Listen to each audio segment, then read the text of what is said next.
ఓం మహాగణపతయ నమ. ఓం సరస్వత్యై నమ. ఓం హైగ్రీవాయ నమ. ఓం మహామృత్యుంజయాయ నమ. ఓం అచ్యుతాయ నమ. అనంతాయ నమ. ఓం గోవిందాయ నమ. ప్రియమైన ఆత్మబంధువులారా, భగవద్గీత అనే జ్ఞానయజ్ఞము 15వ భాగానికి మీ అందరికీ స్వాగతం, సుస్వాగతం.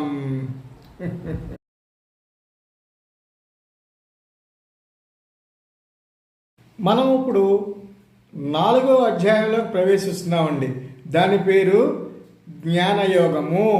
ఇంకో రకంగా చెప్పుకోవాలంటే జ్ఞాన కర్మ సన్యాస యోగము. గత 2 అధ్యాయాల్లో సాంఖ్యయోగంలో ఆత్మానాత్మ వివేక రూపమైనటువంటి సాంఖ్యయోగము, కర్మయోగము, ప్రత్యేకంగా నిష్కామ కర్మయోగాలని గురించి సవివరంగా శ్రీకృష్ణ పరమాత్ముడు అర్జునుడికి బోధించడం జరుగుతుందండి. ఇవి చెప్పడం వల్ల జ్ఞానయోగాన్ని బాగా అర్థం చేసుకోవడానికి ఒక పునాదిని కృష్ణ భగవానుడు తయారు చేశాడండి. ఇప్పుడు ఈ జ్ఞానయోగాన్ని చెప్పడానికి సమాయక్తులవుతున్నాయండి. ఎక్కువగా ఈ అధ్యాయంలో జ్ఞానానికి సంబంధించిన విషయాలను పొందుపరచడం చేత దీనికి జ్ఞానయోగము అనేటువంటి పేరు పెట్టడం జరిగిందండి.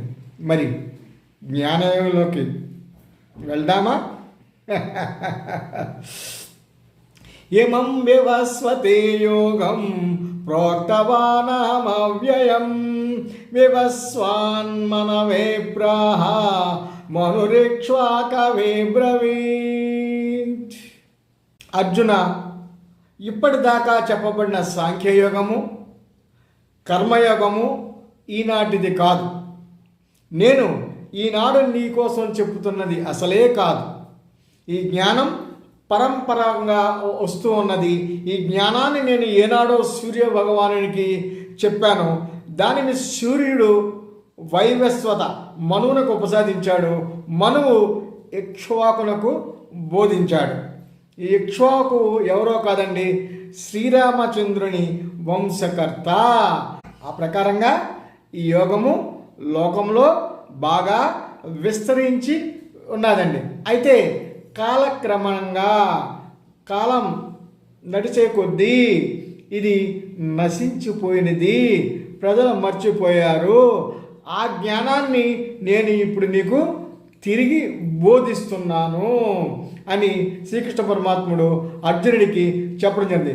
ఈ యోగమును అభ్యాసము చేసిన వారందరూ కూడా ఋషులు, రాజర్షులు అని చెప్పాడండి.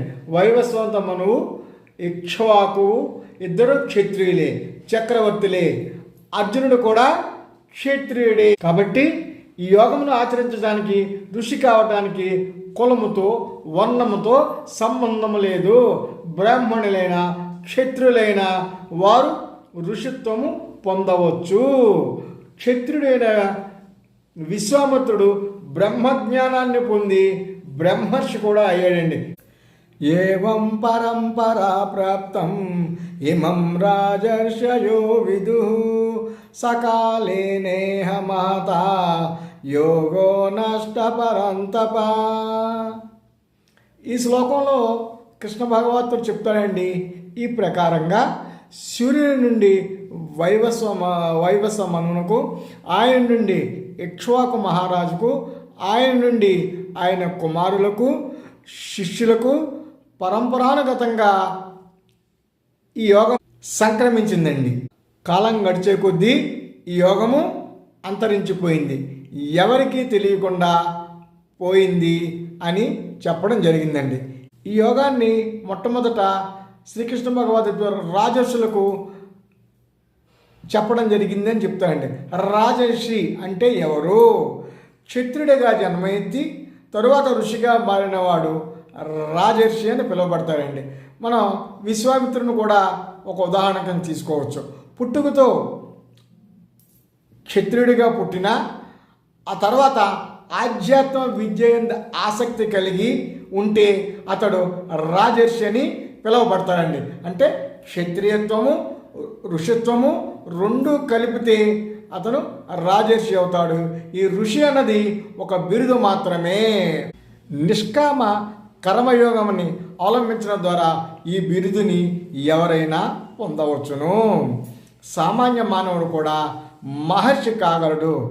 దీనికి కావలసిన లక్షణాలు ఏమంటే నిష్కామ కర్మ, ఇంద్రియ నిగ్రహము, మనో నిగ్రహము, చిత్తాన్ని స్వాధీనంలో ఉంచుకోవటము, కామము, క్రోధము, లోభములను విడిచిపెట్టి ఆత్మలో మనసును మమైక్యం చేసుకున్నవాడు ఋషి అని పిలువబడతాడు.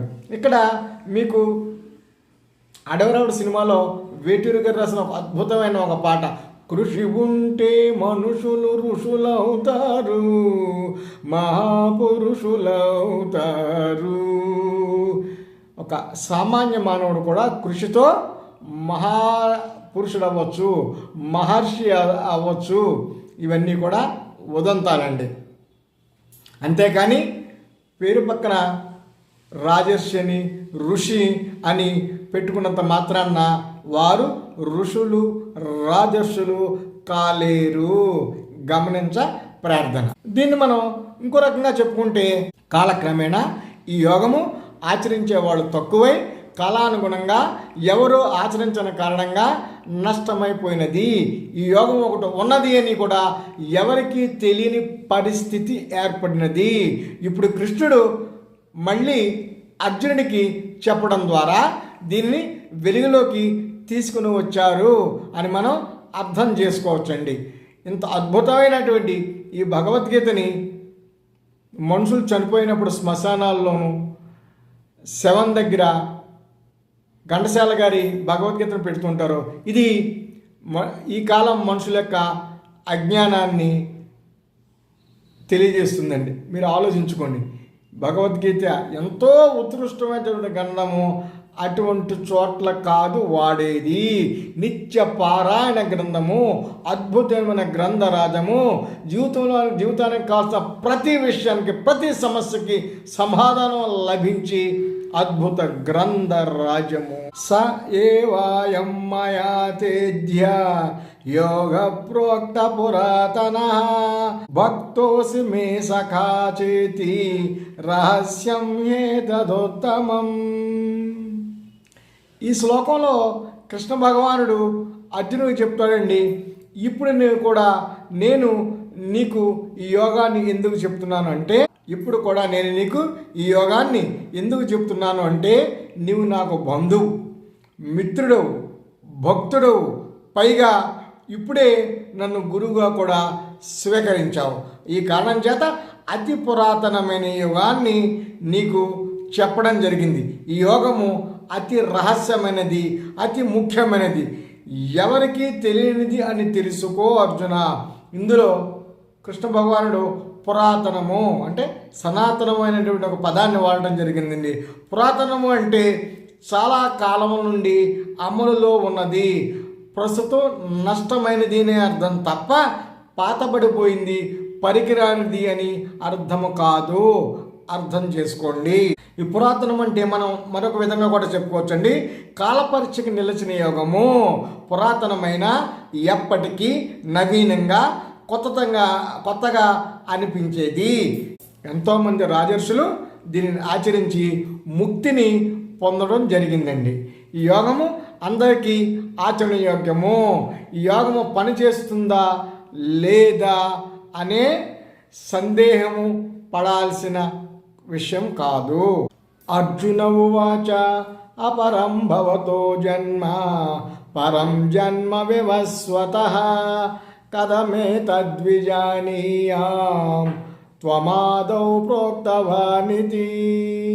ఈ శ్లోకంలో అర్జునుడికి చాలా పెద్ద డౌట్ వచ్చిందండి, సందేహం. ఆ సందేహాన్ని దిగమింగిపోకుండా శ్రీకృష్ణ పరమాత్మ వారు ముందు ఉంచాడు. ఏమిటి ఆ సందేహం? కృష్ణ, నీవు పుట్టినది పెరిగినది నాకు తెలుసు, నీవు ఈ కాలం నాటి వాడివి. మరి సూర్యుడు, ఆయన కుమారులు సనాతులు, వారికి నీవు ఈ శాస్త్రాన్ని చెప్పడం ఏమిటి? ఇది ఎలా సాధ్యము? కాస్త వివరంగా చెప్తావా అని మర్యాదపూర్వకంగా శ్రీకృష్ణ పరమాత్మని అర్జునుడు అడగడం జరిగింది. ఇది ఎవరికైనా కూడా ఈ సందేహం వస్తుందండి. తనతో పుట్టిన ఆయన ఎప్పుడో సనాతనంగా ఎప్పుడో కొన్ని వందల వేల సంవత్సరాల క్రితం నేను చెప్పాను అంటే ఇది ఎలా ఉంటుందండి? నేను మా తాత ముత్తాతలకి పెద్ద పెద్ద సలహాలు ఇచ్చేవాడిని, వాళ్ళందరూ నన్ను మెచ్చుకునేవాళ్ళు. నేను ఎవరితోటైనా చెప్పాను అనుకోండి, తాతయ్య ఎవరో తెలియదు, ఇక ముత్తాతకి నేను సలహాలు ఇవ్వటం ఏంటి? ప్రజల్ని వెరిబాగులను చేయటం కాకపోతే. సో చాలా సహజమైన సందేహము. దీన్ని శ్రీకృష్ణ పరమాత్మల ముందు అర్జునుడు పెట్టడం జరిగిందండి. శ్రీ భగవాను వాచ, దీనికి శ్రీకృష్ణ భగవానుడు ప్రత్యుత్తరిస్తున్నాడండి. బహూని మే వ్యతీతాని జన్మాని తవ చార్జున తాన్యహం వేద సర్వాణి నత్వం వేద పరంతప. అర్జున, నీవు నేను ఈనాటి వాళ్ళము కాదు.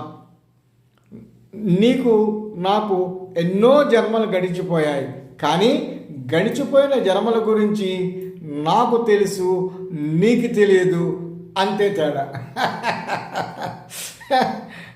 గడిచిపోయిన జన్మలు నాకు తెలుసు, నీకు తెలియదు. ఎలా, ఏమిటి వివరంగా మనం చెప్పుకుందాం. మరి విషయంలోకి వెళ్తే ఆత్మ జీవాత్మ రెండు ఒకటే.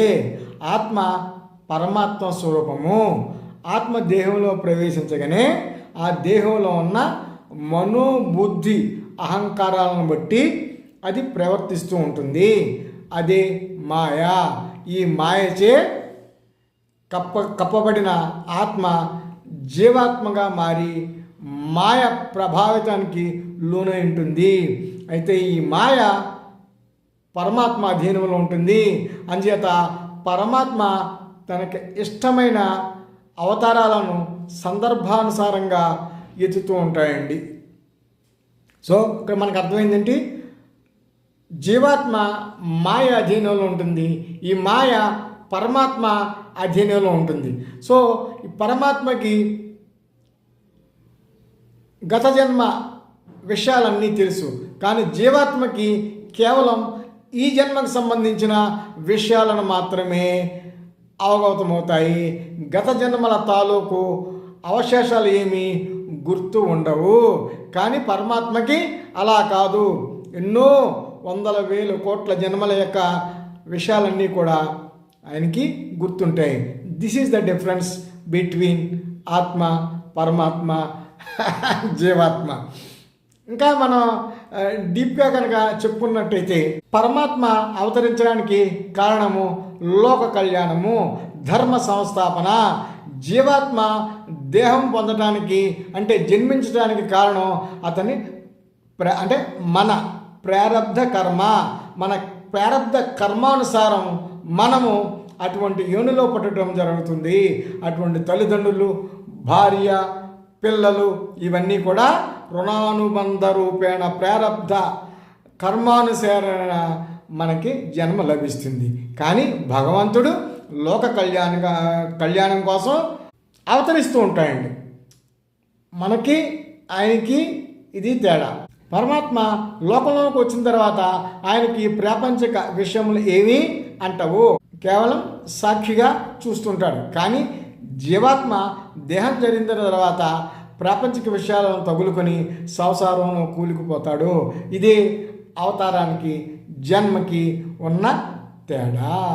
ప్రేమైన ఆత్మబంధువులారా, సమయాభావం వలన ఈ వారం ఈ ఎపిసోడ్ని ఎక్కడితో ముగిస్తున్నాను. కృష్ణం వందే జగద్గురుం, కృష్ణం వందే జగద్గురుం. ఓం అచ్యుతాయ నమః, ఓం అనంతాయ నమః, ఓం గోవిందాయ నమః.